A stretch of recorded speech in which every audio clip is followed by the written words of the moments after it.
राधे राधे मित्रों, आज हम श्रीमद् भागवत महापुराण में से एक ऐसी कथा सुनेंगे जो केवल एक राक्षसी का वध नहीं बल्कि भगवान श्री कृष्ण की असीम करुणा का प्रमाण भी है महाराज। यह कथा है पूतना की जो नवजात बच्चों का वध किया करती थी महाराज। लेकिन जब उसका सामना बाल गोपाल से हुआ तब उसका उद्धार हो गया महाराज। मथुरा का अत्याचारी राजा कंस भय से कांप रहा था।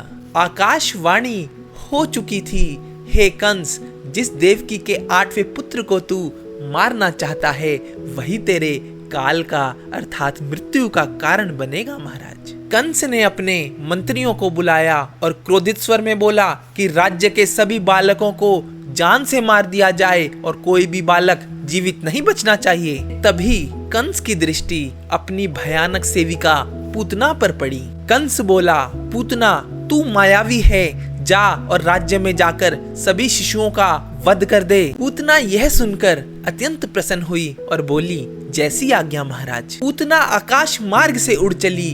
जब वह गोकुल पहुंची तो उसने सोचा, यदि ये विष्णु का अवतार है तो मैं सबसे पहले इसी का अंत कर देती हूँ। अपनी माया शक्ति से उसने दिव्य रूप धारण कर लिया महाराज। उसे देखने वाला हर व्यक्ति इस भ्रम में पड़ गया कि ये तो माता लक्ष्मी है महाराज। गोकुल की गोपियां उसे देखकर अत्यंत मोहित हो गई महाराज। पूतना सीधा नंद बाबा के घर पहुंची और रोहिणी और माता यशोदा ने उसे आते हुए देखा। उन्हें लगा कि कोई देवी आई है। पालने में लेटे थे भगवान श्री कृष्ण। भगवान को तो सब मालूम था महाराज। वे पहचान चुके थे कि ये कोई साधारण स्त्री नहीं बल्कि मृत्यु बनकर आई है महाराज। किंतु भगवान तो भगवान है महाराज, वो तो लीला करने के लिए शांत रहे। पूतना ने अपने स्तनों में घातक विष लगाया हुआ था।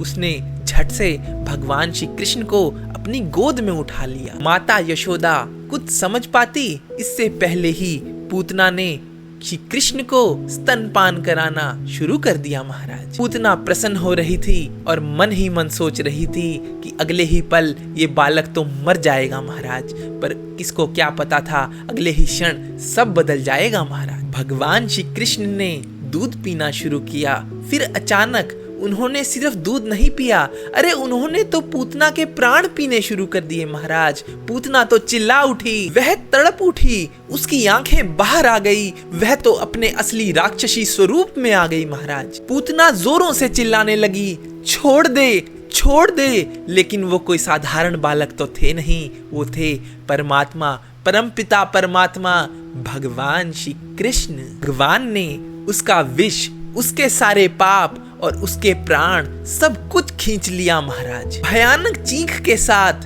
पूतना अपने वास्तविक स्वरूप में आ गई महाराज। उसका शरीर पर्वत जैसा विशाल आकार हो गया और वह पृथ्वी पर गिर पड़ी महाराज। गोकुल कांप उठा, गोप गोपियां भयभीत हो गए। लेकिन आश्चर्य, उस विशाल राक्षसी की छाती पर बालक कृष्ण हंसते हुए खेल रहे थे महाराज। माता यशोदा दौड़ कर आई और झट भगवान श्री कृष्ण को उठाकर उन्होंने अपने सीने से लगा लिया महाराज। गोपियों ने वैदिक मंत्रों से बालक की रक्षा की प्रार्थना करी। किसी को समझ नहीं आ रहा था कि इतना छोटा बालक इतनी भयानक राक्षसी से किस प्रकार से बच गया महाराज। लेकिन भक्त जानते थे कि जिनकी रक्षा स्वयं भगवान करते हैं उनका भला कोई क्या बिगाड़ सकता है महाराज। यहाँ तो स्वयं भगवान ही लेटे हुए थे। अब कथा का सबसे अद्भुत भाग आता है। भगवान श्री कृष्ण को पूतना मारने आई थी, भगवान ने फिर भी उसे मोक्ष प्रदान किया। क्यों? क्योंकि उसने माता की तरह स्तनपान कराने का अभिनय ही सही किया तो था। भगवान ने उसके दोष नहीं देखे, अरे भगवान ने तो उसके मातृत्व का अंश देखा महाराज। यदि शत्रु भाव से आई हुई पूतना को भगवान ने मुक्ति दे दी तो एक सच्चे भक्त के हृदय में जो भाव हैं उसकी स्थिति कितनी ऊंचाई पर होगी, आप इसका अनुमान लगा सकते हैं महाराज।